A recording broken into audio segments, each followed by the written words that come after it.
Hello বন্ধুরা, তোমরা কেমন আছো? আশা করি ভালো আছো। আজকে তোমাদের আমি মা ছেলে স্কুলে যাওয়ার একটা গল্প বলবো। সেই গল্পটা শুনে তোমাদের ভালো লাগবে।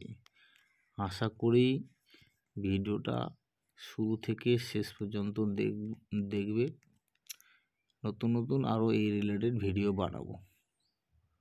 ওকে, চলো ভিডিও। হ্যাঁ ছেলেরা, সাবধানে যে স্কুলে ভালো করে পড়াশোনা করো, ঠিক আছে? তোমরা এসো, তোমাদের জন্য আমি ভালো ভালো খাবার তৈরি করে রাখবো, তোমরা খাবে। হ্যাঁ, কেমন? যাও। ছেলেরা বেরোনোর পরে কিছুক্ষণ পর হঠাৎ করে ব্যাক করলো। মা আমরা আর স্কুলে যাব না, ঠিক আছে? কেমন রাস্তায় অনেক লোকজন আসে, আমাদের ভুলভাল বলে বলে যে তোমাদেরকে আমরা অন্যদিকে নিয়ে যাব। ছেলে ধরা মনে হচ্ছে, আমরা স্কুলে যাব না, ঠিক আছে?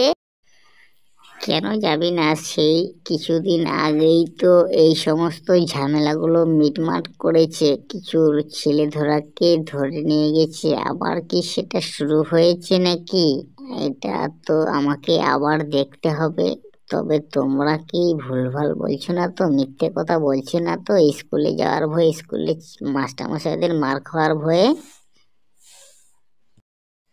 হ্যাঁ আন্টি, তোমার পল্টু স্কুলের গেট থেকে আর ভিতরে ঢুকলো না, বাইরে এসে তেঁতুল গাছের তলায় তেঁতুল পাড়ছে আর তেঁতুল খাচ্ছে, ঠিক আছে? আমি কিন্তু স্কুলে গিয়ে রীতিমতো পড়াশোনা করেছি। স্কুলের মাস্টারমশাইরা যা পড়াশোনা দিয়েছিল সেগুলো করেছি।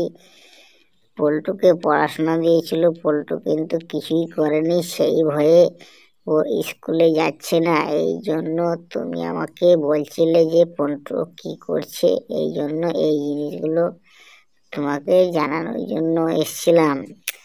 আসুক কাকাবাবুকে সেই জিনিসটাই বলবো।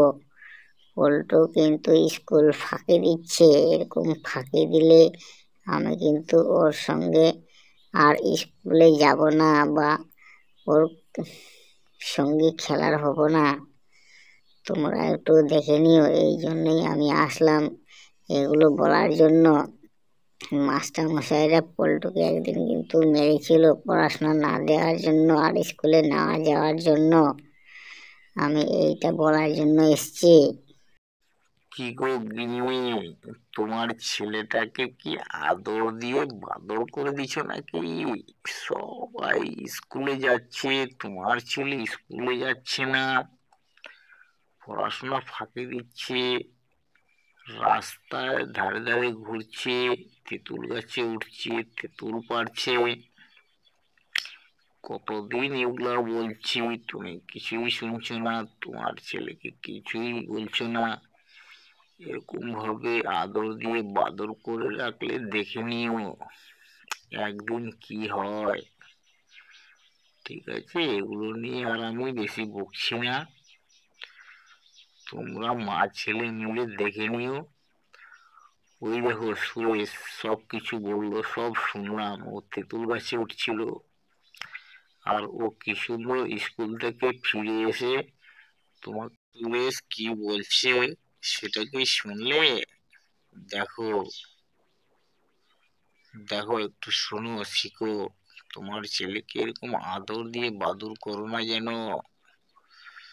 শোনো সুরেশ, তুমি যা বলছো সব শুনেছি, আমি তোমার কাকিমাকে সব বললাম। এরা মা ছেলে মিলে কি করবে দেখো। মেঘের অবস্থা ভালো না, এখনো বোধহয় বৃষ্টি টিষ্টি আসতে পারে। তুমি বাপু বাড়ি যাও, তুমি খুব ভালো ছেলে, তাও পল্টুকে একবার দেখে নিও, কারণ পল্টু তো তোমার ভালো বন্ধু। আর কি বলবো বাপু।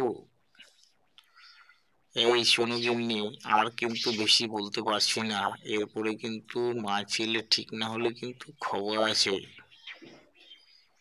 ঠিক আছে, এবার আমি মাঠে চললুম। দিকে কৃষক চলে গেল মাঠে, সুরেশও বাড়ির দিকে যাচ্ছে, আর মা ছেলে ঢুকলো ঘরে পড়াশোনা করার জন্য। তো বন্ধুরা, নতুন নতুন ভিডিও পাওয়ার জন্য অবশ্যই চ্যানেলটিকে সাবস্ক্রাইব করে দিন।